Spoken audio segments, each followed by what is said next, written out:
আশুরার সিয়াম একজন ইমানদারের ক্যালেন্ডারের অত্যন্ত গুরুত্বপূর্ণ একটি ইবাদত। নবী করিম সাল্লাল্লাহু আলাইহি ওয়াসাল্লাম বলেছেন, সিয়াম ইয়াউমি আশুরা আহতাসিবু আলাল্লাহি আন ইউকাফিরা সানাতাল্লাতী ক্বাবলাহা।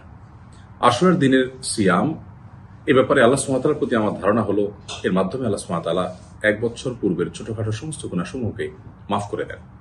প্রিয় নবী সাল্লাল্লাহু আলাইহি ওয়াসাল্লামের উপর রমাদানের সিয়াম ফরজ হওয়ার আগে তিনি আশুরার সিয়াম অর্থাৎ মুহররমের 10 তারিখের রোজা খুব গুরুত্বের সাথে রাখতেন এবং জাহেলি যুগে মক্কার কুরাইশ এর কাফেররা পর্যন্ত, মুশরিকরা পর্যন্ত রোজা রাখত এবং নবী করিম সাল্লাল্লাহু আলাইহি ওয়াসাল্লাম এই সিয়াম পালন করতেন। পরবর্তীতে নবী সাল্লাল্লাহু আলাইহি ওয়াসাল্লাম রমজানের সিয়াম পালন করার পর সেটির ফরজ বিধান নাজিল হওয়ার পর এটিকে ঐচ্ছিক হিসাবে, নফল আমল হিসাবে আখ্যায়িত করেছেন।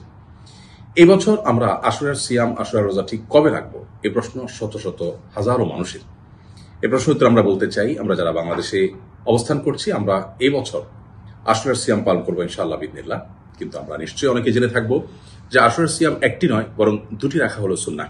নবী করিম সাল্লাল্লাহু আলাইহি ওয়াসাল্লাম আশুরার সিয়াম হিসাবে ইহুদিরা যে একটি রোজা রাখেন, তার থেকে আমাদের সিয়ামকে, আমাদের আশুরার রোজাকে, মুসলমানদের আশুরার রোজাকে বিশেষ স্বাতন্ত্র্য সৃষ্টি করবার জন্য এবং তাদের থেকে সম্পূর্ণ বিশেষ বৈশিষ্ট্যমণ্ডিত করবার জন্য, পার্থক্য করবার জন্য, স্পেশাল করবার জন্য তিনি আমাদেরকে দুটি সিয়াম রাখতে বলেছেন। অতএব আশুরার সিয়াম হিসাবে আমরা 10ই মুহররম অর্থাৎ আশুরার রোজা, সে দিনের রোজার পাশাপাশি তার আগে অথবা তারপরে যে কোনো একটি দিনকে সাথে যোগ করে আমাদেরকে রাখা নির্দেশনা তিনি দিয়েছেন। তবে নবী সাল্লাল্লাহু আলাইহি ওয়াসাল্লাম বলেছেন, যদি আমি আগামী বছর বেঁচে থাকি, লাসুমান্না তাসআ ওয়াল আশিরা, তাহলে 9 এবং 10 এই দুই দিন রোজা রাখবো। অতএব আশুরার রোজা হিসাবে 9 এবং 10ই মুহররম রোজা রাখাটা বেশি উত্তম। অতএব আমরা আগামী 29শে জুলাই আশুরার মূল রোজা যেটি, তার পাশাপাশি 28 জুলাই সে দিনটিতেও রোজা রাখার চেষ্টা করবো, অর্থাৎ শুক্র এবং শনি এই দুই দিন আমরা রোজা রাখবো ইনশাআল্লাহ বিইذনিল্লাহ।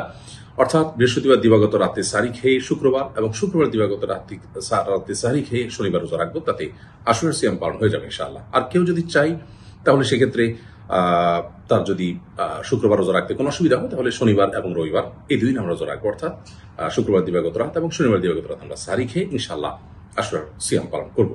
আশুরার সিয়ামের গুরুত্ব অপরিসীম, এর ফজিলত এবং মর্যাদা অনেক বেশি। অতএব আমাদের প্রত্যেকেরই সচেষ্ট হওয়া উচিত এই সিয়াম পালন করার জন্য।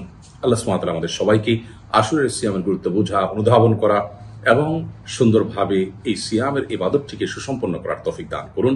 আল্লাহ তাআলা আমাদের সকলকে মুহররম মাসে বেশি বেশি নফল রোজা রাখার যে সুন্নাহ আছে সেটিও জিন্দা করার এবং সেটিকে প্রচার এবং প্রসার করবার তৌফিক দান করুন। জাযাকুমুল্লাহু খাইরা।